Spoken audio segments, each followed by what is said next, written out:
这个中国小女孩奇怪地看着所有人都举起了双手，她有样学样，也高高举起了自己的小手。一个满头是伤的年轻人高举着双手，还拖着一把枪，而他的双眼蓄满了泪水。这是一群正在投降的中国难民，乌泱泱的有大几百人，而他们面对只有5、6个举着枪的日本兵。日本队长佯装凶狠，却偷偷吩咐手下赶快去找增援。一下搜到这么多人，队长举着枪，心里也害怕。手下一走出大门，也立刻撒丫子狂奔，大喊救援。为了震慑人群，队长赶紧对着柜子开了几枪，没想到柜门随即打开，跌出好几个姑娘，都被射死了。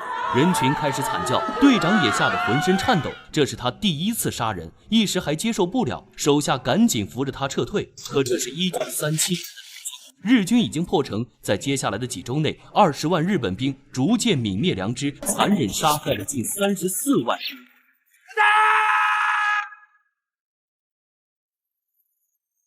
此刻刚刚破城，有中国军队冲开人墙逃走，但也有中国军队还在负隅顽抗。这辆破坦克上搭着一具尸体，躲过了日本哨兵的搜查。而当日本大部队经过，坦克的枪口突然对准他们，开始自杀式袭击。这座残破的大楼上也藏着一名中国军官，举着机关枪疯狂扫射楼下经过的日本兵，而给他递枪递子弹的是一个只有12岁的娃娃。他动作熟练，背着的那支枪比他还要高。最终，这对日本兵全军覆没。中国军官站起来，遥遥和对面大楼上陌生的战友相互致意。这次巷战相当精彩，但根本无法左右整体战局。疲惫的中国军人们刚刚开始庆祝胜利，几个娃娃兵推着小车正开心地跑来跑去。一个幸存的日本兵拉响了求救支援的警报。更多日本兵即将抵达，中国军官看着自己面前这些英勇的战士，只能无力地宣布：兄弟们，守住了。残兵就地解散，中国军官摸了摸自己手中的枪，最后一次为他填满子弹，而娃娃兵不肯走，也最后一次为他打下手。可最终溃败的中国军人们，连同一些分辨不出身份的平民，都被驱赶包围到一处，被日本人冰冷的枪口指着。那位中国军官站得笔直，一双眼睛无所畏惧，却还是伸出手捂住了那个娃娃兵的眼睛。在这生命的最后时刻，一名中国军人突然高声呼喊：中国万岁！中国不会亡！无数人随之应和，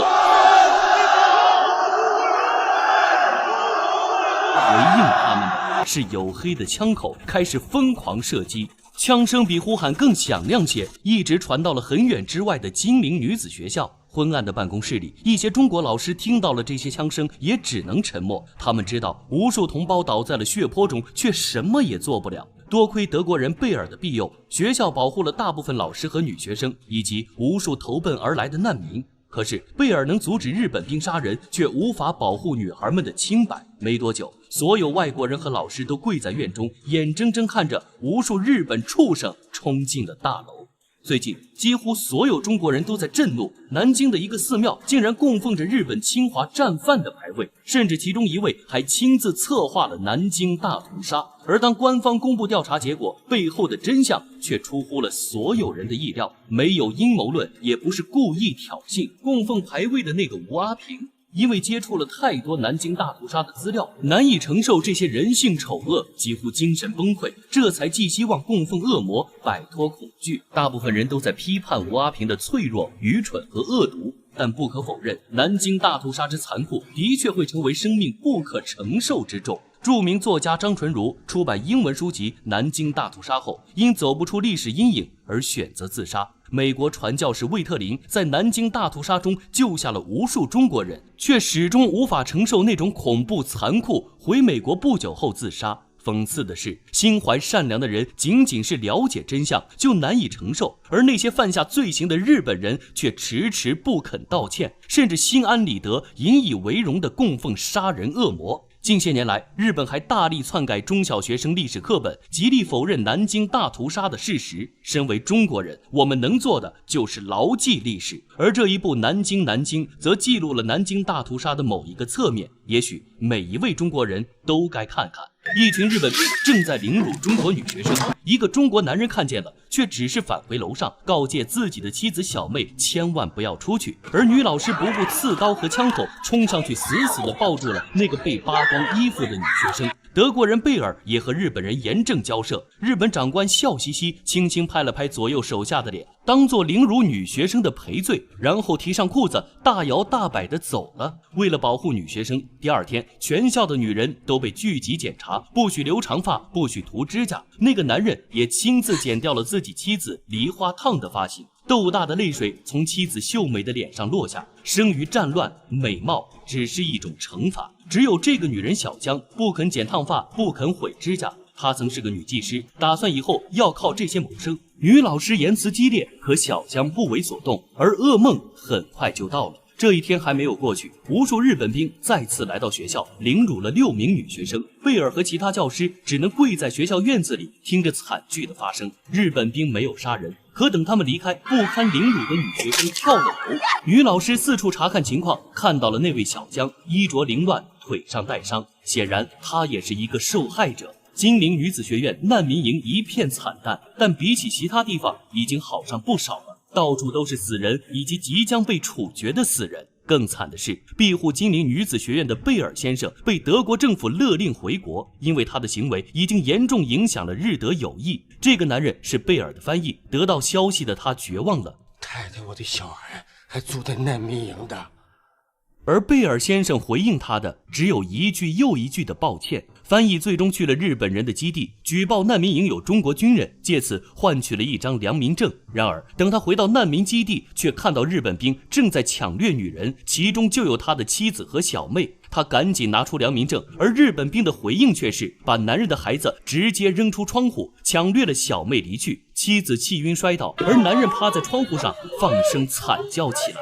一群日本兵闯入女子学校，放话要借走100名女学生，美其名曰请他们吃饭跳舞，保证3日后归还，而实际上则是要女学生当慰安妇。所有老师学生心知肚明，却敢怒不敢言，因为这个翻译为了自保，告诉日本兵学校藏了中国军人，日本兵以此为要挟，不同意学校所有人都要死。所有女生都被赶到大厅，现场一片沉默。校方羞于指定借出名单，学生也不愿主动去。日本兵再次加码，贝尔先生只好当众演讲。女老师含泪翻译：如果有人愿意去，日本兵将为我们提供过冬的食物和煤炭，孩子们就能活过这个冬天。现场一片安静，只有压抑的哭声隐隐传来。突然，一个清脆的女子声音响起：人群让开，露出一个高举着手的长发女子，她是技师小江，一步一步走到了最前面。她和女老师四目相望，往日里的彼此看不上，在这一刻全都烟消云散，只有身为中国人的同病相怜。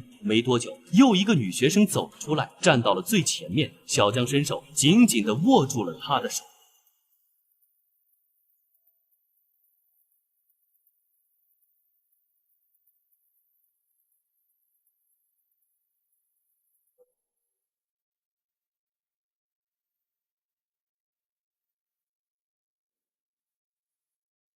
慢慢的，100个女生凑齐了，她们来到了日本人的大本营。当然，没有什么吃饭跳舞，在布帘分割的一个个小房间里，她们成了慰安妇。3天时间到了，有人失魂落魄地走出来，有人疯疯癫癫，也有人盖着白布被抬了出来。第一个站出来的小江也死了，他一心想留下长发，等待战争结束，却再也等不到了。一个爱唱戏的女孩在门口咿咿呀呀唱着戏。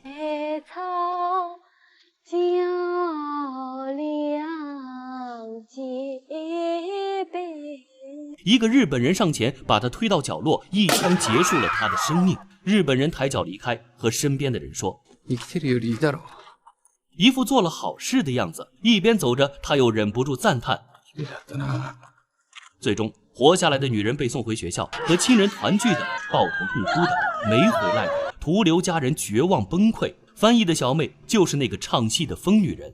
他没能回来，翻译夫妻俩在丧女之后再次失去一个亲人。没等大家消化了悲痛，更大的噩耗传来，贝尔先生要走了。没有了他的庇护，难民营的人生死难料。贝尔离开那日，难民们将他团团围住，哭泣着求他不要走，而贝尔唯一能做的是跪下来给大家磕头道歉。翻译夫妻俩也跟着贝尔离开。到了审查口，日本兵却拦住了他们俩。男人只有一个良民证，只能走一个人。不过审查的日本兵认得翻译，曾经给他通风报信，大发善心，抢了另一个人的良民证，把翻译夫妻俩放走了，留下被抢走生机的人一片哀嚎。翻译和妻子一步一步朝前走，肩上仿佛背着千斤重担。最终翻译还是停了下来，他轻声地嘱咐妻子好好活着，又摸了摸她怀孕的肚子，转身回到了检查口。他拧着头，咬牙切齿地说：日本兵很疑惑，生きてる方がいいだろ。翻译一声不发。日本兵最终同意了，挥手放走了那个被抢良民证的男人。男人连滚带爬，立刻冲向了外面。翻译的妻子却返回，隔着铁丝网和翻译做最后的告别。他们相对无言，只有泪水蓄满了眼睛。最终妻子活了下来，而翻译则被绑了起来，带到了绞刑场。日本兵给了他一口烟，翻译用力地吸了一口，临死之前和日本兵说了最后一句话：我太太也怀孕了。随后他被绑在行刑架上，一队日本兵上前，几十英尺后，男人跌在地上一片抽动，日本兵刺补枪。与此同时，女子学院的其他人没有了贝尔的庇护，全都被抓了起来。女人和小孩一队，青壮年男人一队，随意就被认定是军人，拉到车上送去刑场。这个娃娃和一个男人并排走，果然成功迷惑日本兵，给男人放行，娃娃这才高兴地离开。可是男人刚拿到良民证，又一个日本兵上前，没有任何理由的撕碎良民证，把他赶回了死亡队伍。突然男人看到了女老师，立刻大叫着求她救命。女老师找到日本兵长官，请他看在这些女人和孩子的份上，放了他们的丈夫和父亲。长官大发慈悲，允许一个女人领回一个男人。于是在日本兵的枪口下，妻子和母亲们领回了自己的家人。女老师也一番伪装，领回来了自己的男同事。她故技重施，想领回那个向自己求救的男人。可是一个日本兵发现了她的异常，高兴地把她抓走了。女老师长得这么漂亮，一定会让很多日本兵满意。女老师临走之前，对着自己认识的一个日本小队长做口型。小队长犹豫良久，最终还是走上前去，一枪射中女老师的脑袋。不久后，女老师想救的那个男人和与他一起的娃娃被小队长押到了野外，手下割掉了他们的绳子，猛地一推，嘴里叽叽哇哇说着日本话。